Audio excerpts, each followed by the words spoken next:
Yo no conseguí como tal un puesto de VI, sino que yo convertí mi rol en un rol de VI. Y eso creo que tiene muchas lecciones. Lo principal es que yo estaba trabajando de otra cosa y como que al CEO le interesaba ver la información. Nunca he estado en un lugar donde tengan tantos reportes y todo sea tranquilo, realmente no. Es donde comienza el descontrol. Y te digo, es el dolor más grande que enfrentan las consultoras, por lo menos. La rapidez siempre fue un problema, porque ellos quieren ver realmente qué está pasando con su negocio.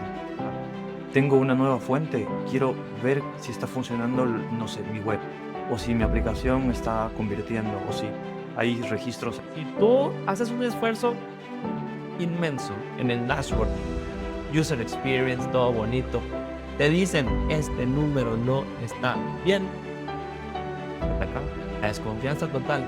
O sea, ya no eres solo el de data, sino ahora ya tienes un conocimiento que es útil, que te va a, o sea, va a ser no solo que te aumenten el salario, sino va a hacer que tú también entiendas mejor los proyectos, que tú sepas entender de qué están hablando el equipo de desarrollo. Va a ser medio polémico, pero la desventaja más grande está en las personas. Para tener un equipo que haga VIS Code, vas a tener que elevar el nivel profesional de la gente de data que tienes actualmente.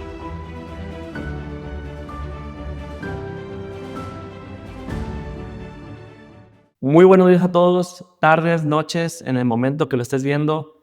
Bienvenido al primer podcast desde los datos.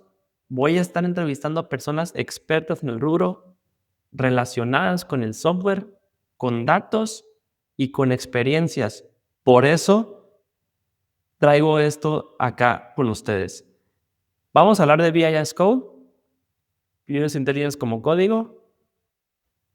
Para no hacer spoilers ni nada por el estilo, voy a empezar con la presentación de aquí, mi querido Fabri. Aquí él tiene mucha experiencia en datos, en software. Tengo entendido que habla hasta 3 idiomas, por lo que, por favor, Fabri, ¿nos puedes introducir? Gracias por esa presentación. Bueno, mi nombre es Fabricio Lenar, pero todos me dicen Fabri. Llevo trabajando en datos 3 años y algunos meses. Recientemente incursioné al mundo del software y estoy más que feliz de estar acá. Súper.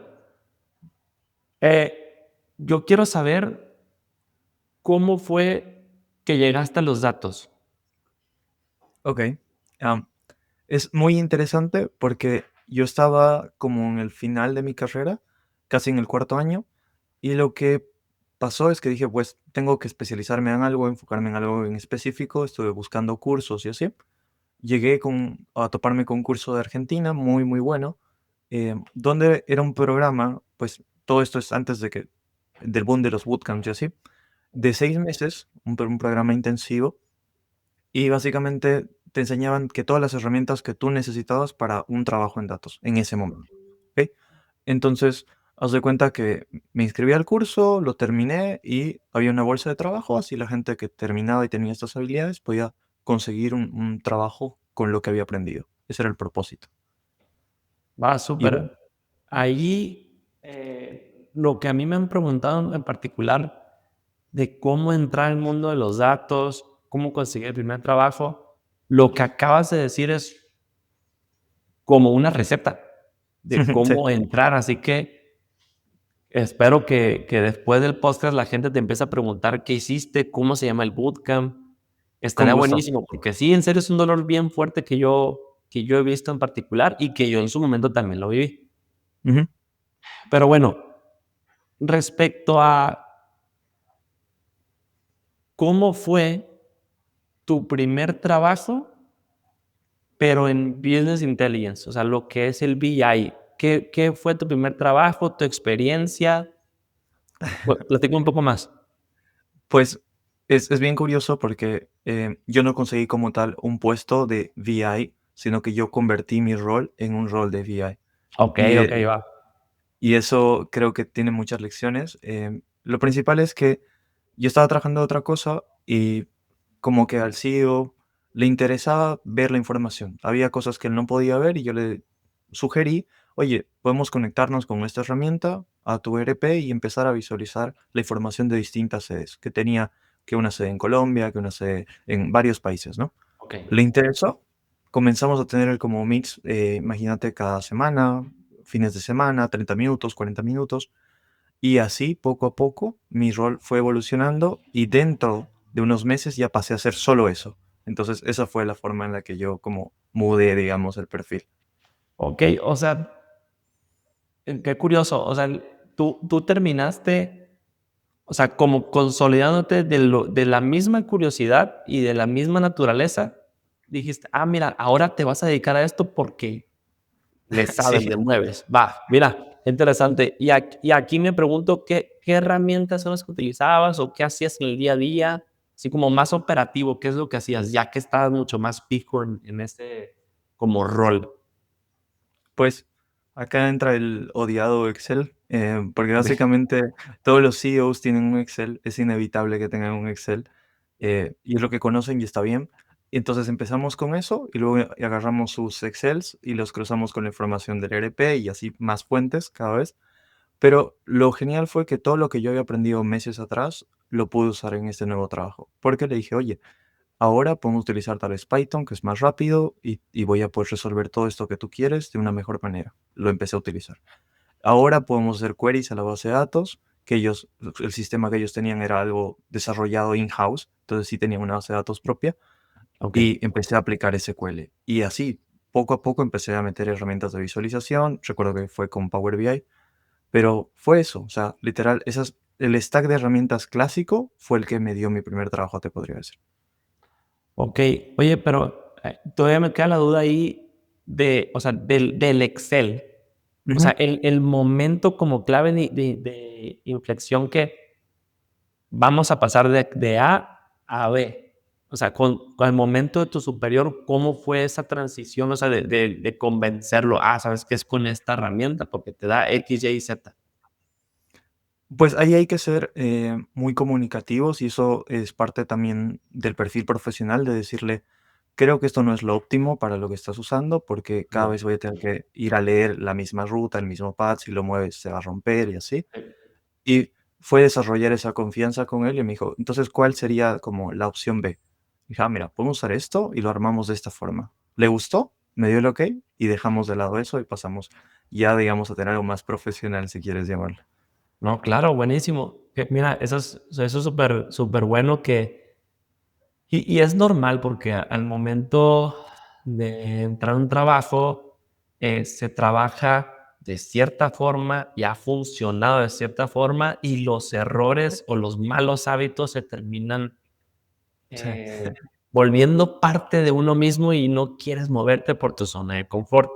Pero de esos acuerdo. momentos son los que definen, o sea, que a veces tú puedes ayudar a transicionar o mejorar o cualquier cosa. Y hablando de los momentos, quiero preguntarte de tu momento que fue como el clic, que fue, Ujú. ajá, de lo que está en el status quo, ¿qué es lo que te hizo cuestionar este contexto y lo que estamos hablando del BI? Ajá, va.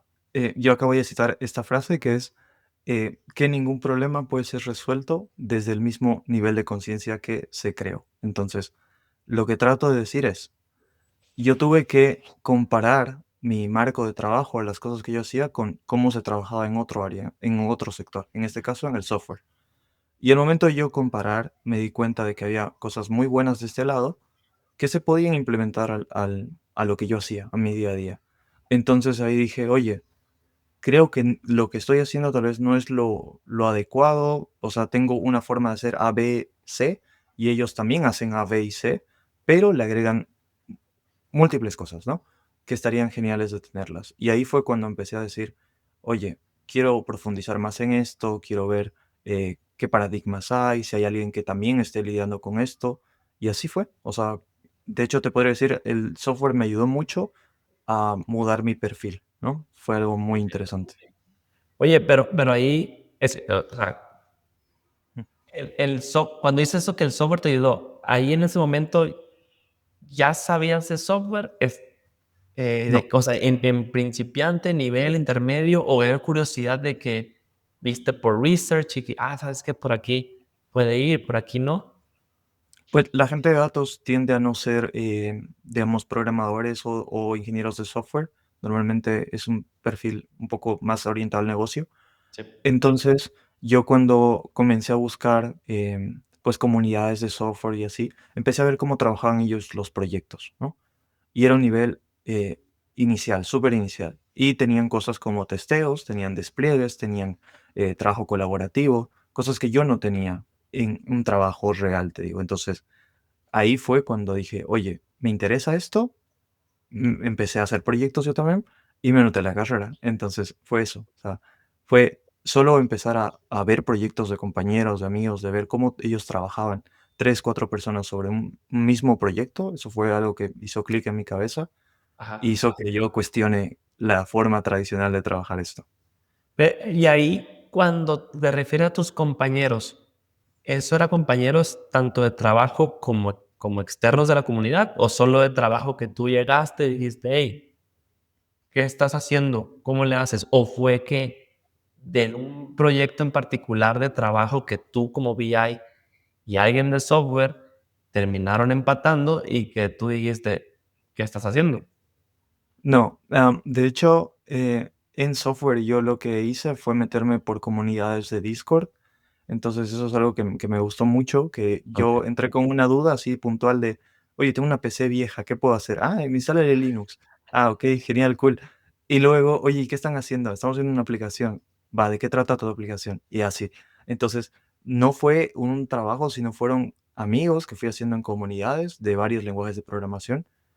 Y ahí fue cuando empecé a ver los proyectos. Y siempre hay proyectos colaborativos, proyectos de la comunidad. Y contrasté, dije: "Oye, ¿cómo manejan ellos los proyectos? ¿Y cómo los manejamos acá?". Y había muchísimas diferencias, era como no sé, la noche y el día, si quieres, ¿no? Es bien cierto, mira qué interesante.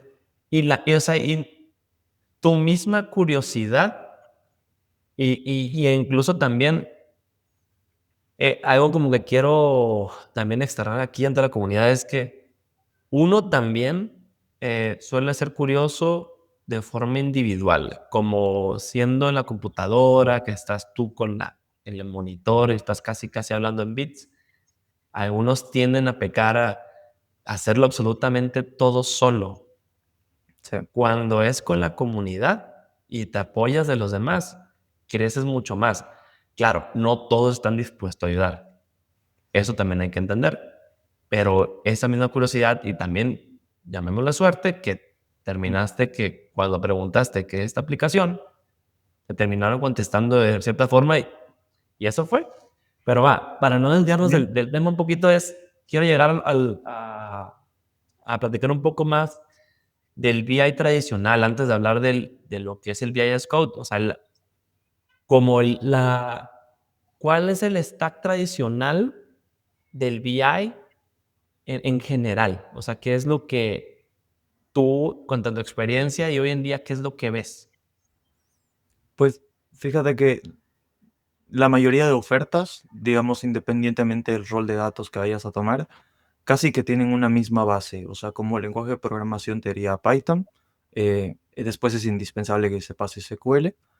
Y alguna nube. Hoy en día creo que ya es muy complicado que te tomen en algún lado si no sabes alguna nube o no tienes un conocimiento de alguna nube.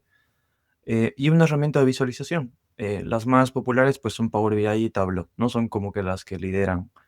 Pero ese es el estado actual. Eso es con lo que se trabaja y eso es lo que las empresas conocen y usan hoy en día.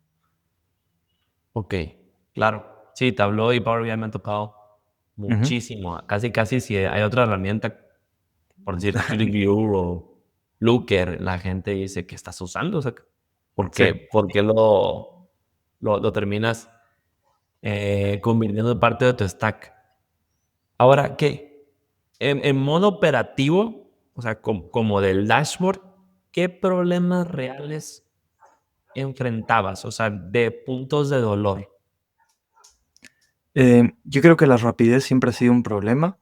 De hecho, Ya. vamos a ver que en una de estas herramientas de BI, como el mensaje es dashboards as fast as your business, que es como dashboards tan rápidos como tu negocio crece. que eso me parece muy interesante, una frase muy buena, es una forma muy interesante de venderlo. La rapidez siempre fue un problema. ¿Por qué? Porque ellos quieren ver realmente qué está pasando con su negocio. Ah, tengo una nueva fuente, quiero ver si está funcionando, no sé, mi web, o si mi aplicación está convirtiendo, o si hay registros en mi ERP y lo quieren ver ahora, no. Incluso te diría, ahora es en este momento, o sea, muéstrame ya la información.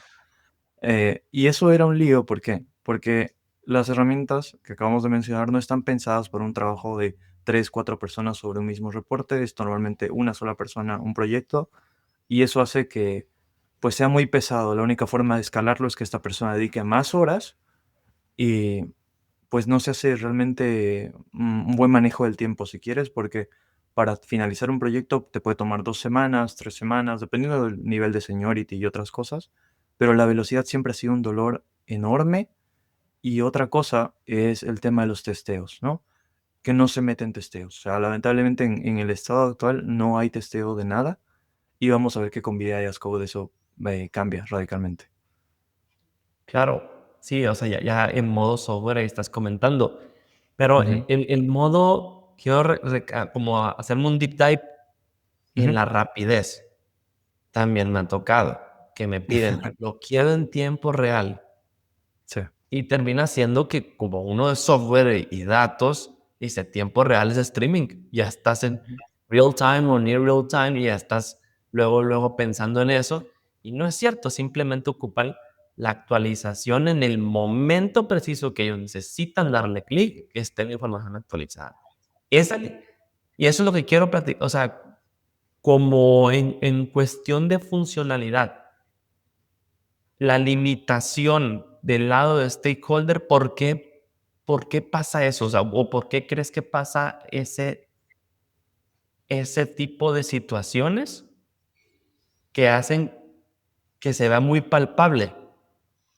Que sea, hey, es tiempo, lo quiero ya, lo quiero rápido y que uno de software piense diferente.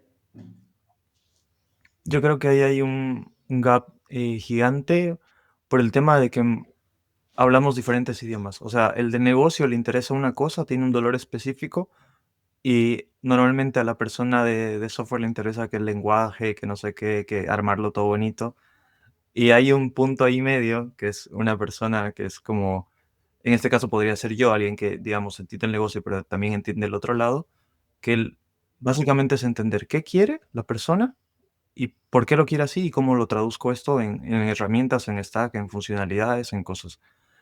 Lo que tú acabas de decir es muy acertado, o sea, te diría 99% no necesitan algo en tiempo real, solo lo van a ver en la mañana en las juntas y eso es todo. Entonces, vamos por esa solución, pero hay que explicar eso, hay que traducir eso al lenguaje de negocio. Yo siento que la comunicación acá es, pues, te digo nuevamente, el día y la noche, ¿no? Y hay que tratar de hablar el mismo idioma. Sí, claro, eso es día en la noche para mí. Súper claro, porque es un arte. Requerimientos funcionales, Sí, estamos hablando en modo software, requerimientos funcionales, que es este arte de comunicación y entender qué es. Hay un meme, incluso ese meme casi lo usan en, en clases de software o incluso maestría, de que ponen el arbolito y la sí. llanta que viene de que el cliente quiere esto y el analista de datos pensó esto, el product manager esto y al final se quiere esto. Entonces, Me pasó ok, varias veces. y claro, a mí también es algo bien común y es algo que súper infravalorado. Ujú. Ahorita empezaste a platicar respecto a que estás aquí compartiendo tu conocimiento respecto a las limitaciones técnicas. Mencionaste algo, el concepto de escalabilidad. Sí. Ahí, en este tema, en lo que es el VI ahorita tradicional, ¿qué limitaciones eh, tú has visto tanto de tu lado como funcional, como de software que digas, hey, ¿por qué no se está considerando esto? ¿Qué está pasando? O algo por el estilo. Ok, mira, normalmente cuando llegamos con un proyecto, digamos, de VI, el cliente, pues, normalmente termina contento, te podría decir. O sea, ya empieza a tener la información que él requería y se siente bien, se siente tranquilo. En el caso de que no, y haya habido un malentendido, como te dices, en requerimientos, pues se itera otra vez y volvemos con el mismo ciclo. Pero llega el punto en donde quiere integrar más cosas y quiere esa rapidez de la que hablábamos, ¿no?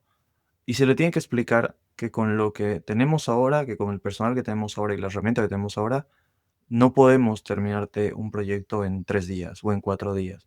Claro. Porque, digamos, a su negocio le está yendo muy bien, abren una nueva sede, ahora quiero un dashboard exclusivamente para esta sede y no sé qué. En ese caso, la consultora o la empresa tiene que contratar a otra persona y estamos en ese proceso de buscamos a la persona ideal con estos conocimientos que venga, hay que enseñarle el proyecto, explicarle cuáles son las fuentes, etcétera. Ya, le damos el proyecto. Luego viene otra persona, le damos el proyecto y estamos constantemente en ese, eh, no sé, loop, si quieres, de buscamos el perfil ideal para esto, le asignamos, buscamos el perfil ideal para esto, le asignamos. Entonces, es muy difícil trabajar así, no hay un control estricto de versiones, no hay quién hizo tal cambio, porque siempre es una persona, un dashboard, se va esa persona, si quieres preguntar algo, no tienes a quién preguntar, o sea, es una locura, pero yo creo que el tema de escalar la solución, de ya no mantener uno, sino 40, 50 reportes, se hace un caos totalmente. Nunca he estado en un lugar donde tengan tantos reportes y todo sea tranquilo, realmente no, es donde comienza el descontrol. Y te digo, es el dolor más grande que enfrentan las consultoras, por lo menos.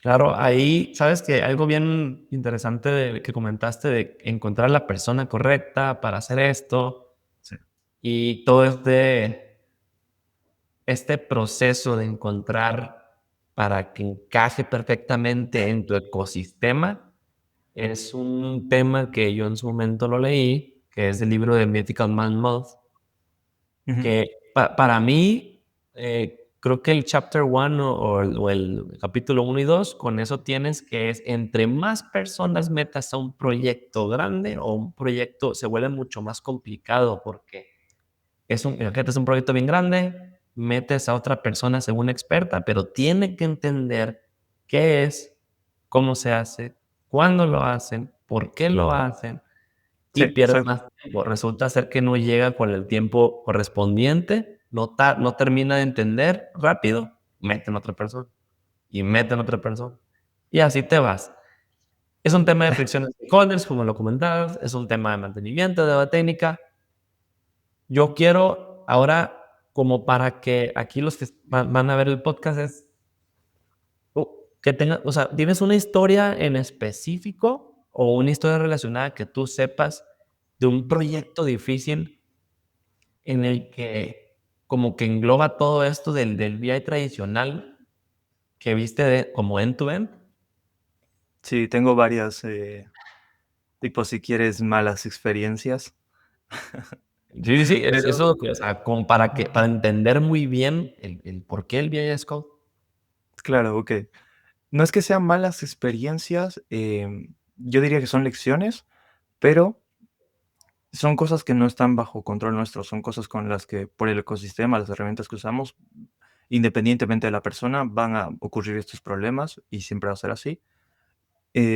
Lo principal era lo que yo te comentaba, o sea, hubo una ocasión donde era un proyecto muy grande, un banco de un país así súper importante, y éramos dos, tres personas encargadas de ese proyecto, ¿ya?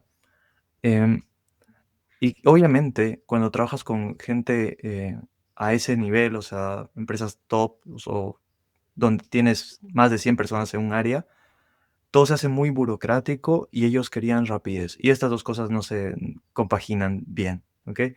Entonces, hubo esta fricción de, oye, ¿por qué un cambio sencillo, digamos, toma tanto? ¿Qué está pasando? Queremos entender. Y ahí es, obviamente, uno tiene que ir y decir, mira, pues tal cosa que tú pediste, la puedo hacer, pero me toma 3 2 días.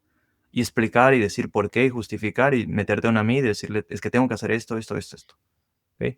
Entonces, ese fue como un problema enorme, enorme. Y ahí fue cuando me dijeron, ¿y por qué no trabajan entre dos en la misma tarea? ¿Por qué no trabajan entre tres en la misma tarea? Y ahí yo dije, pues obvio, tiene todo el sentido del mundo. Tiene todo el sentido del mundo. Y esa fue una experiencia, digamos, del tema de rapidez. Luego tengo otra experiencia con el tema de calidad de datos, si quieres, tema de Ok. testeos. Se da mucho, muchísimo, desde que comencé hasta hoy en día siempre ha habido este problema de la persona pide algo, voy a decir cualquier métrica, ¿ok? A vos te llega el requerimiento de una manera, normalmente sin criterios de aceptación, y te dice, quiero A con B, ¿ok? Eso es lo que dice la persona que toma la decisión. A vos te llega otra cosa y luego cuando vas a presentar el reporte te dicen, pero sucede que tenías que hacer un join con tal tabla o tenías que cruzar o armar una relación con esto y vos nunca supiste de la existencia de esa tabla. Entonces, te das cuenta de los errores en el momento que estás presentando y eso me pareció súper mal, súper mal. Si lo contrastamos con el software, cuando tú estás corriendo tu app y se ejecutan los tests, tú ya sabes qué te debería de devolver, ¿ok? Entonces yo me doy cuenta antes de presentar, antes de hacer una demo, o sea, y eso es cómo se deberían de hacer las cosas realmente y no cómo se están haciendo ahora. Así Claro, que, no. Buenísimo, buenísimo. Ahora sí, para entrar al plato fuerte y lo que estás platicando, ¿qué es VIS Code? ok, ahí te va. La definición mía, si quieres, ¿Y son... qué? ujú, son buenas prácticas del software traídas al área de BI. Así de simple, así de sencillo. No hay que darle más Práctico, vuelta. va. Sí, Ajá. sí. O sea, eso es en resumen. ¿Y qué? O sea, para echarnos un clavado ahí, Ujú. qué principios fundamentales hacen el VIS Code? El VIS Code. Ok. Para empezar, quiero decir, o sea, como para aclarar, esto de VI as Code, algunas personas lo han debido escuchar también como infraestructura, como código, o hay muchas cosas que son as Code hoy en día, ¿ok? Em, a lo que nos referimos es que estamos pasando del arrastrar y soltar al pasar a código, a todo a código, a tener un control de versiones. ¿Qué cosas se están trasladando a este área? Lo principal y lo más relevante, creo yo, es el uso de Git como herramienta de control de versiones. Se están introduciendo básicamente los testeos, algo que no había. Y algo muy importante y que a mí me encantó, yo cuando me enteré de esto fue como por fin, eh, es que estamos trabajando todos sobre una misma base, que es en la mayoría de herramientas SQL. Y SQL es, te podría decir, transversal a muchos roles. El desarrollador sabe SQL, el analista sabe SQL, la persona de ciencia de datos sabe SQL. O sea, estamos trabajando todos sobre el mismo idioma. Es como si todos habláramos inglés. Y antes, en los proyectos, había un lenguaje específico, una herramienta que solo lo sabía tal persona, se va tal persona, se enfermó tal persona, no se puede mantener. Ahora ese problema, chao, lo sacamos. Porque no importa quién sea la persona, ahí está. Podemos leer cuándo se hizo, por qué se hizo, y lo puede entender cualquier persona y hace que el mantenimiento de esto sea más fácil. ¿Me explico? Sí, ahí totalmente de acuerdo.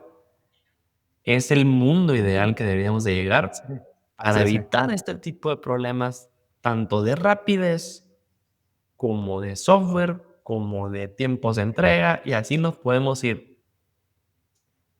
Hablando del stack tecnológico en cuestión de herramientas, así como en lo tradicional, lo que haces hoy en día mucho más para las empresas, que son los tableaus, los Power BIs, los Lookers, los Killing Views, Ujú. acá, ¿cuáles son? Ok, acá voy a nombrar dos. Hay muchas más. Hay bastantes startups que yo estoy viendo que están como en Silicon Valley y así, que están innovando en este enfoque. Pero las dos más conocidas creo que son Evidence Dev y Real Data. Ok, ambas son muy parecidas en el hecho de que están apostando mucho por una tecnología que a nosotros nos encanta. A mí me encanta, que es DuckDB o la base de datos esta del patito. Em, ¿Y por qué son las más conocidas? Primero, Evidence, porque es muy fácil, es SQL y Markdown, y Real Data, porque utiliza YAML, archivos YAML, que también los conocemos todos, son archivos de configuración. Entonces, están apostando mucho por algo que sea transversal a todos, me parece que está genial. Son las más famosas y son de las que seguramente la gente más va a escuchar.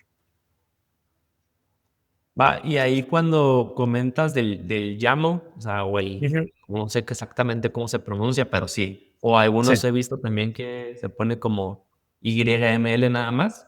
Sí, o exacto. YAML como punto YAML, ahí es código declarativo. Y a veces está el Exacto. imperativo y el declarativo, y el YAML literalmente dices, quiero aquí, esto acá, esto acá. Ahora, para las personas que están escuchando esto y que van a escuchar, es qué cursos recomendados o fuentes legítimas o qué es lo que tú conoces que la gente puede adentrarse un poco más como técnico. Va. Yo siempre les recomiendo irse a la fuente, o sea, si quieres aprender algo, métete a la página del software o métete a la página de la herramienta y ahí tienes, básicamente, en el caso de Evidence, tienes un blueprint, básicamente sería como un proyecto donde tú lo usas como template y ya sobre eso puedes construir. Y es muy sencillo, te viene la estructura de carpetas, te dice dónde tienes que poner cada cosa y vas leyendo la documentación y lo vas haciendo, tipo, no hay donde perderse, ¿ok? Con Real Data, en el caso de Real Data, yo recomiendo mucho más sus videos, ya que esta empresa tiene pues un canal de YouTube y tiene muchas conferencias, charlas y demás donde te va explicando cómo usar la herramienta. Creo que los videos es una muy buena forma de aprender también, pero si te gusta leer la documentación, métete a la página de Real Data y haz algún proyecto. Realmente la mejor forma de que tú entiendas por qué esto es útil es que tú hagas el proyecto. Claro, sí, hands-on Ujú. o hands-dirty, como le llaman. Sí.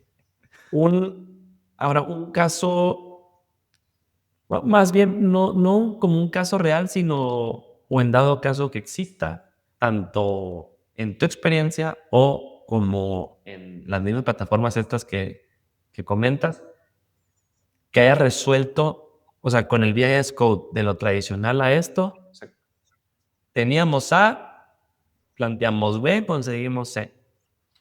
Ok, yo lo apliqué en mí, o sea, eso te podría decir. Como hay una frase que utilizamos mucho acá, que es en casa de herrero, cuchillo de palo. O sea, yo era el que ayudaba a, a las organizaciones a tener su información, pero yo mismo no veía mi propia información.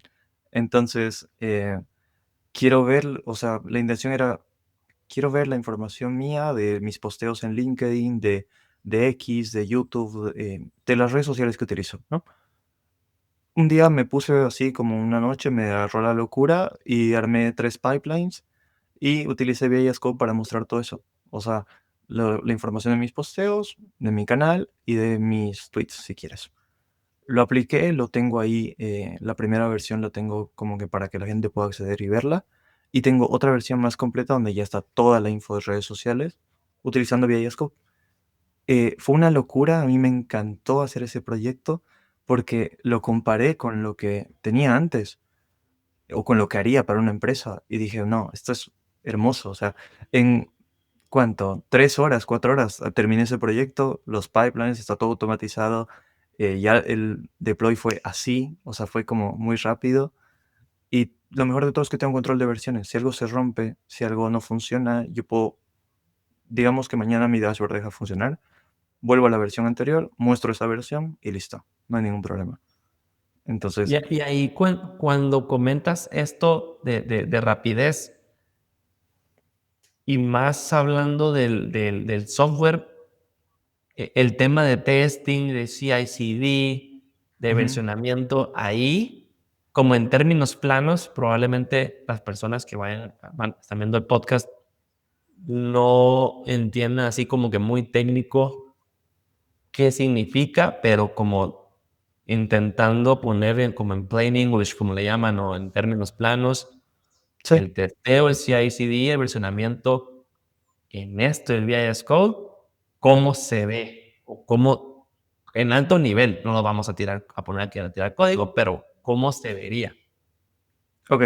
em, yo utilicé Evidence para hacer esto, para hacer este proyecto, y desplegar con ellos es muy sencillo porque para proyectos libres, si tú quieres hacer alguno y testear hoy día, puedes tener una capa, digamos, gratuita de varios despliegues que hagas.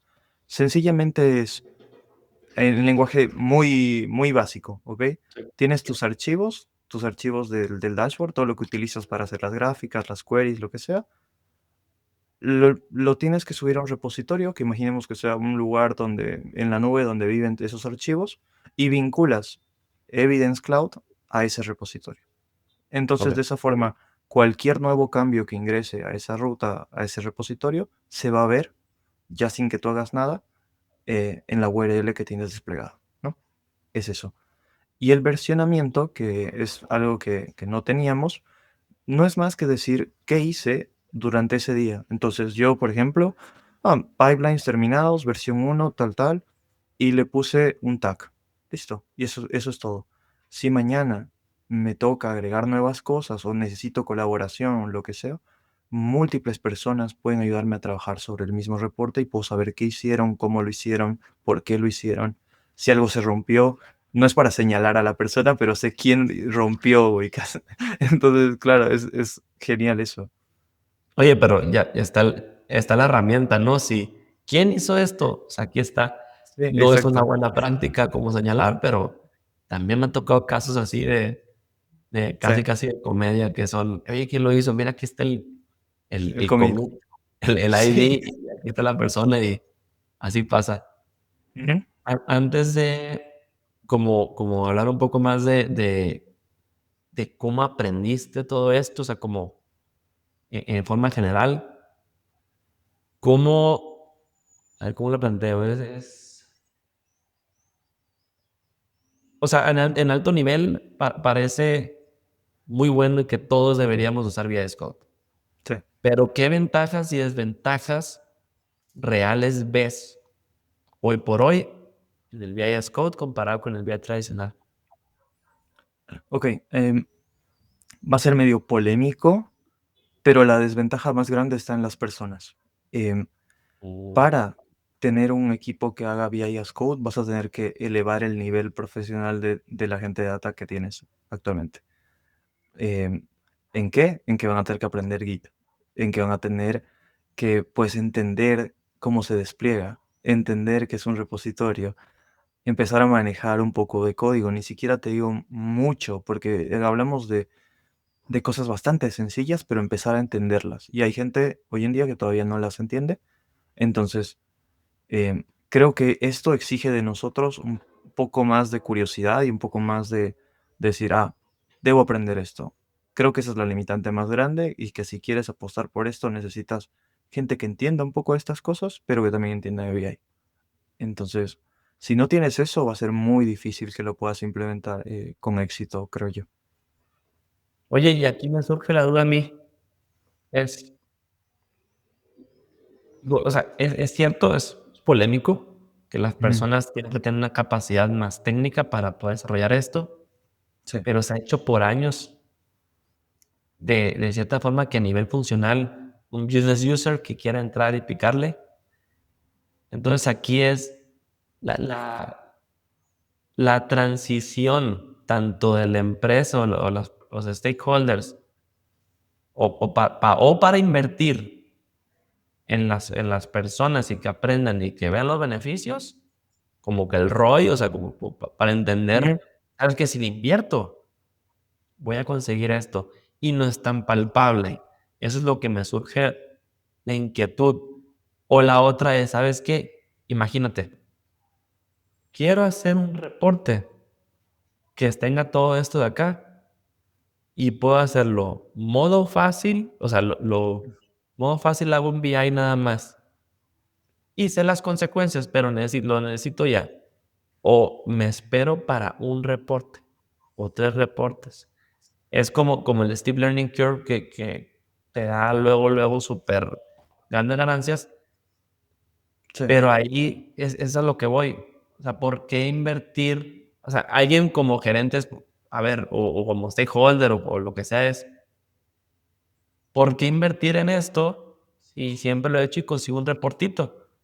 Sí. ¿Cómo ese tipo de detalles, vaya? Mira, si quieres acá le hablo directo a ese tipo de perfil, digamos, si tú eres un CEO, un gerente o algo, ¿por qué te interesa o por qué deberías de ponerle plata? Porque acá el producto final es tuyo, tú eres dueño, ¿ok? Te olvidas eso, que a mí me toca un montón, de tengo tal cosa construida en tal herramienta y quiero migrar a otra y todas las horas de trabajo, etcétera, las vas a perder porque esta herramienta no funciona igual que esta otra, utilizan un lenguaje diferente, Entonces, si quieres migrar un solo reporte, digamos, ventas, lo que sea, a esta otra, es pagar, contratar nuevo personal y inviertes otra vez en tener lo mismo, básicamente. ¿Te renta eso a ti? Yo creo que no. Ahora, si tú inviertes en VIS Code, eh, estas herramientas en su mayoría son open source. Entonces tú eres dueño. Si tú mañana quieres desplegarlo con Evidence Cloud, lo puedes hacer. Si tú quieres desplegarlo en tu propia nube, lo puedes hacer. Haz una prueba en tu casa, tienes un servidor chiquito, desplégalo ahí. Es tú el dueño. Eso es tuyo. Nadie te lo puede quitar. Es una inversión que hiciste y que lo puedes llevar donde tú quieras y le puedes hacer las modificaciones que tú quieras y no vas a volver a invertir tiempo en hacer lo mismo varias veces. ¿Me explico? Entonces, ahí tienes una ganancia tremenda en tiempo, en dinero, que creo que es muy palpable. Y Fabri, mira, ahí como también agregando un poco a tu comentario es, como desde lo que yo también he visto es, en Tableau, costos de licencia están, pero por los cielos. Entonces a mí, cuando yo me tocaba a mí de la trinchera de hacer reportes también, ¿sabes qué? No, es que ya está muy cara la licencia para ver un dashboard. Y decía, qué increíble es que simplemente un acceso cueste exagerado. Y el vendor locking, eso que dijiste, si tú el día de mañana no puedes hacer X, Y o Z, con este open source tienes tu stack y la lógica la puedes trasladar a otra herramienta, la misma Ujú. lógica que es compatible. Eso es súper importante y me ha visto, casos de terror tremendos que con el vendor locking que lo has visto. Te llegan con cierta herramienta, esto te va a resolver todo. Y al momento de operar y que, hey, quiero hacer esto, no, es que tienes que pagar. Mira, O, y sí, y si quieres te digo más. Yo he visto cosas incluso más caras que Tableau, que se le venden como tú bien has dicho, como la solución perfecta. Y entramos en el mismo ciclo de siempre. Terminan gastando más, más, más, al final no resuelven lo que querían y migran a otro y otra vez en el mismo ciclo. Acá te olvidas de eso para siempre. O sea, es una locura. sí, buenísimo, Fabri. Ahora, transicionemos a tu camino personal. ¿Ok? ¿Cómo aprendiste VS Code? O sea, que si quieres de manera general, no en específico, de que el día uno hice esto, no. O sea, en general. O sea, para las personas interesadas en esto, que quiero aprenderlo, ¿cómo aprendiste tú? Am, Déjame pensar. Mira, yo paso mucho tiempo en Twitter. Es una red social que me gusta mucho. Y ahí es donde me entero de las cosas. Entonces, siempre que quiero una opinión sincera o algo de verdad, algo con, digamos, con cierta polémica, si quieres, me meto a Twitter y veo qué se está discutiendo, ¿ok? Recuerdo que alguien tuiteó esto, o sea, alguien mencionó algo de esto, y lo genial de estar acá en Tech es que tú tienes, y esto es de las cosas que más me gustan, tú tienes este feedback muy rápido de tus usuarios o de tus clientes. Algo que no pasa. Si tú abres un restaurante, si tú abres una ferretería, lo que sea, va a tomar tiempo hasta que tú tengas la primera opinión. Acá fue, alguien hizo un tweet de esto. Oye, he usado tal cosa. Y recuerdo ver los comentarios de, qué genial, me encantó, está muy bueno. Oye, deberías corregir esto. Y a mí también me dio esa curiosidad de decir, quiero probarlo, ¿no? ¿De qué trata? Pam, pam, pam. Y sucede que tú, sin darte cuenta, le terminas mandando un mensaje al CEO, al CTO o al el developer de la herramienta y te responden. Y siempre está la buena onda de métete al grupo de Slack y acá te ayudamos. Entonces fue así. Vi un tweet, les pregunté, me metí al grupo de Slack, hice un proyecto chiquito, la misma gente que hace el producto me contestó, eso fue una locura. Y eso pasa con todas las herramientas, te podría decir, porque están buscando usuarios. O sea, quieren que tú les digas qué está bien, qué está mal. Después de que hayas usado el producto, te preguntan, te mandan un correo, te dicen, oye, ¿qué deberíamos mejorar, qué no? Y así. Me metí, resolví el caso y ahí fue como que empecé a usarlo más y más y más. Y ahora ya tengo como dos tableros con VS Code, uno que está público y otro que va a salir pronto, digamos. Ahora, Fabri, qué errores cometiste y qué eres diferente? para el aprendizaje en particular? Ya, ok. Am, Aprender a aprender es lo más difícil de trabajar en esto. Es lo más difícil. Porque a todos nos ha tocado entrar a un proyecto donde te dicen, esta es la herramienta y es la herramienta. O sea, no hay opiniones, ¿no? O sea, es como que el cliente tiene la licencia de esta cosa y si tú no lo usas, pues alguien más lo va a usar, ¿no? Em, entonces entras en un ciclo donde tienes que aprender las cosas muy rápido conforme vas entregando valor. Lo que yo hago, lo que a mí me sirve es romper algo rápido. Siempre voy con ese foco, o sea, siempre voy antes de ir a un video, a un tutorial, me bajo el proyecto, trato de usar, trato de entender qué pasó, busco primero esa interacción, esa fricción de, uff, rompí esto, no sé cómo arreglarlo, voy ahora sí a ver el curso, el programa, lo que sea, y repito ese ciclo. Y eso es lo que me ayuda, porque tengo esto de un aprendizaje haciendo, con un aprendizaje ya pues te diría más formal, ¿no?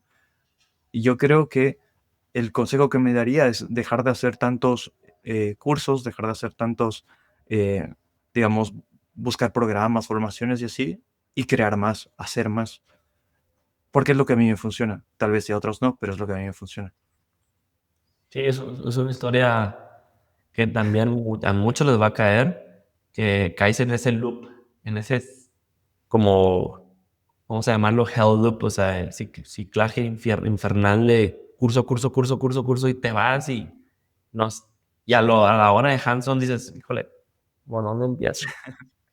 Pero sí, sí, es Totalmente. mucho todo lo que dices, Fabri, ahí. Ahora, ¿tienes algún un roadmap para alguien que empiece? O sea, o tal vez skill técnicos fundamentales o O sea, recursos de aprendizaje incluso. mira, lo fundamental, y creo que tipo este consejo le aplica a cualquier persona que esté viendo esto, es que aprende Git. O sea, aprende Git y apréndelo bien, trata de entender bien. A todos nos cuesta al principio. Hoy en día tienes la facilidad de que hay como interfaces para usarlo, pero aprende Git. Creo que ese sería como el primer punto. Después, entender cómo funciona un repositorio, cómo funciona un trabajo colaborativo en Git. O sea, qué son las ramas, cómo se combinan las ramas, que es algo que está relacionado con lo que acabo de decir, de que aprendas Git bien. Segundo, es que entiendas cómo funciona el testeo. Yo creo que eso es muy importante. O sea, alguien me preguntó una vez, oye, pero ¿y qué testeas en un dashboard? Y yo le dije como, pues mira, cuando estás en una reunión y el dueño de negocio sabe o conoce sus números, dice, oye, yo no vendí eso el semestre pasado. Testeas eso, testeas el output. Le preguntas al usuario, oye, ¿cuánto tienes en la base de datos para tal mes? Te dice, tengo tantos. Va, perfecto. Vamos a testear eso. Aprende a testear, o sea, aprende a testear, aprende a decir qué cosas debería testear, pero no todo se debería testear, pero qué funciones sí deberías de testearlas, ¿ok? Después, SQL es como muy redundante, pero en la mayoría de estas herramientas están apostando fuerte por SQL y muchas lo están integrando con DuckDB, es decir, el VI ahora está ahí junto con la base de datos, están viviendo juntos. Entonces, si te interesa DuckDB, yo te recomendaría muchísimo que lo aprendas porque es hacia donde veo que se está manejando esta industria o esta parte de datos, ¿no? Está apostando fuerte por eso. Y después te diría tal vez comandos básicos de la terminal, algo que podría ayudarte en algún momento, ver los logs, saber tener un buen control de logs, saber leer los logs es algo importante. Y eso, o sea, creo que con eso, más lo que ya saben las personas de BI, tienen suficiente para arrancar. Buenísimo, Fabri. Ahí en la terminal para mí, Sí, terminal, buenísimo. Puedo vivir una terminal en mi casa casi, casi. Pero también. lo que comenta respecto a logs, respecto a comandos, esas cosas, te da un superpoder tremendo, pero no es lo atractivo, lo sexy, vaya. Sí. Ahorita que Ujú. comentas del dashboard, de que el número tal, y ahorita otra cosa que comentaste, como para agregar. Ahí te va. De un libro que leí, se llama 97 Things Every Data Engineer Should Know. Hay una de las 97 cosas que son, a ver, si mal no recuerdo, 5 o 6 palabras que matan un proyecto de datos en un dashboard. O sea, que es, a ver si me sale, este número no está bien, está. Sí. de Son acuerdo. 5 puntos, de acuerdo. Sí, y te ha tocado, claro, o sea, si tú haces un esfuerzo inmenso en el dashboard, user experience, todo bonito, te dicen, este número no está bien, se te acaba. La desconfianza total.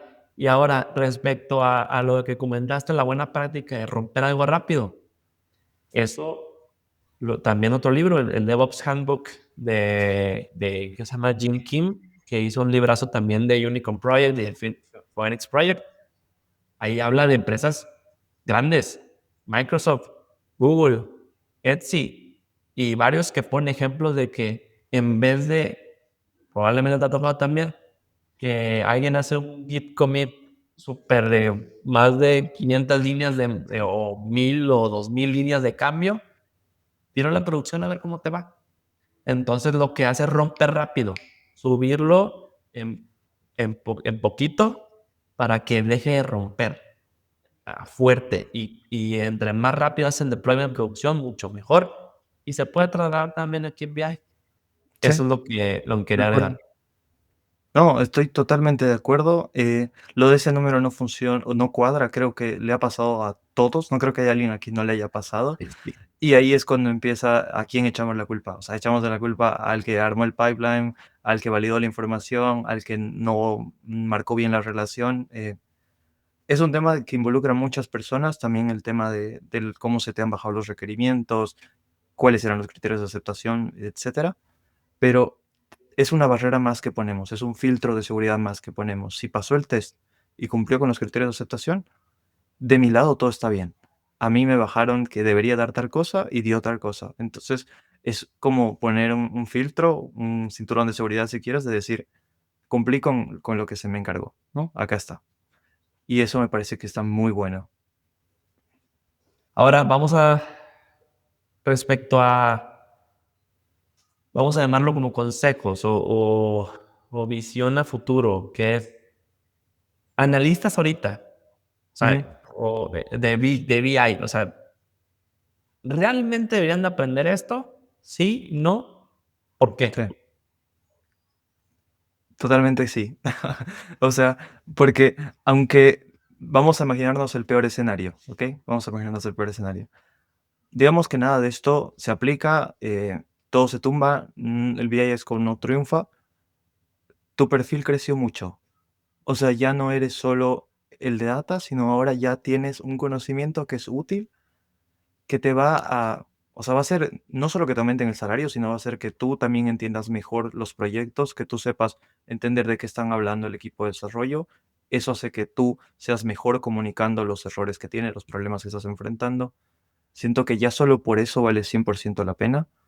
Em, y otra cosa, o sea, creo que cambiar o contrastar la forma en la que tú haces las cosas es una señal de crecimiento. Si tú sigues pensando como hace 6 meses antes, realmente deberías cuestionarte si estás haciendo las cosas bien. Cada vez que hay un nuevo punto de inflexión que te hace decir, a ver, ¿qué dice esta persona? ¿O por qué debería escuchar a esta persona? Y te hace, digamos, cuestionarte a ti, creo que eso es algo bueno. Entonces, si nosotros a través de este podcast logramos que esa persona se cuestione, yo ya estoy más que satisfecho con lo que hemos logrado. Creo que es algo genial. Y estoy seguro que va a pasar, o sea, va a pasar Mm. porque cuántas personas no han tenido ese dolor en dashboard que está lento, o que este Sí. número no está bien, no cuadra. Y eso totalmente de acuerdo, Fabri. Ahí es, si estás en tu zona de confort, tú te comparas a ti mismo, te ves atrás 6 meses y si sigues igual, decir, a ver, o sea, ¿qué está pasando? La Ojito. paradoja aquí es, si estás cuando tú estás en zona de disconfort, o como se diga, o sea, lo contrario, es que estás saliéndote de esas Ujú. cadenas de lo que te ata a crecer. De acuerdo, Ahora, 100%. para data engineers, un poco más técnico, ¿cuándo implementar? ¿Deberían los data engineers implementarlo? ¿Sí o no? En este momento, yo te diría que el VI as Code está empezando a crecer mucho. Tienes ya la posibilidad de conectarte con la mayoría de cosas que usamos, no sé, dígase Redshift, por ejemplo, Snowflake, todas estas cosas. Pero si tú ves que los conectores están para las fuentes de datos que tú usas como ingeniero de datos. Apuesta por eso, creo que te va a ayudar. En el caso de que no haya un conector para una fuente que tú necesitas, tu negocio necesita, vamos a decir, Salesforce, por ejemplo, no vayas por eso porque lo importante es entregar valor y tiene que estar la conexión a los datos. Primero asegurémonos de que vemos los datos y luego elegimos la herramienta sobre eso. Creo que ahorita está todavía ese muro. Y si en tu caso, en tu empresa, en lo que tú estás haciendo, tienes todos los conectores para lo que necesitas, dale, seguí con el VS Code. Súper. Fabri, ¿qué algo puede ser aquí controversial tal vez, polémico, hot take, vamos a llamarle? O Va. sea, las tendencias futuras, y voy a incluir lo que todo el mundo está, obviamente, la inteligencia artificial, es Sí. respecto a este BI, que ya ves que muy probablemente has visto de, ahora puedo hacer un dashboard con BI, o perdón, con AI, y lo hago rápido y tal, o sea, en tu experiencia, ¿qué tendencias futuras ves? Yo creo que el rol ya cambió. Ahora, creo que la semana pasada vi un webinar que era algo de AI Engineering. Y dije, ¿qué es esto de AI Engineering? Es un ingeniero de datos que sabe orquestar agentes, básicamente. Es eso. En resumen. Y hoy en día, si quieres matar tu perfil, no aprendas de eso. O sea, hoy en día tienes que aprender de MSP porque va a ser la forma de comunicar a gente. Si no sabes de MSP y estás escuchando esto, deberías ponerte nervioso y deberías ponerte a estudiar MSP, yo creo. Em, y de verdad, saber orquestar a gente, saber utilizar estas herramientas como N8N, que es hacer automatizaciones, es algo que es fundamental, que no puedes dejarlo para mañana, lo tienes que saber ahora, porque como bien hemos dicho, los dashboards son tal vez la parte final, pero se está haciendo cada vez más rápido y gracias a esto va a ser más rápido y vas a tener un tiempo para dedicarte a hacer automatizaciones, para implementar RAG, para crear agentes y ese es el perfil al que deberíamos apuntar. Creo que las personas que básicamente se pongan a estudiar eso, les van a llover ofertas y van a haber muchas empresas interesadas en ese perfil. 100%, de acuerdo, acuerdísimo.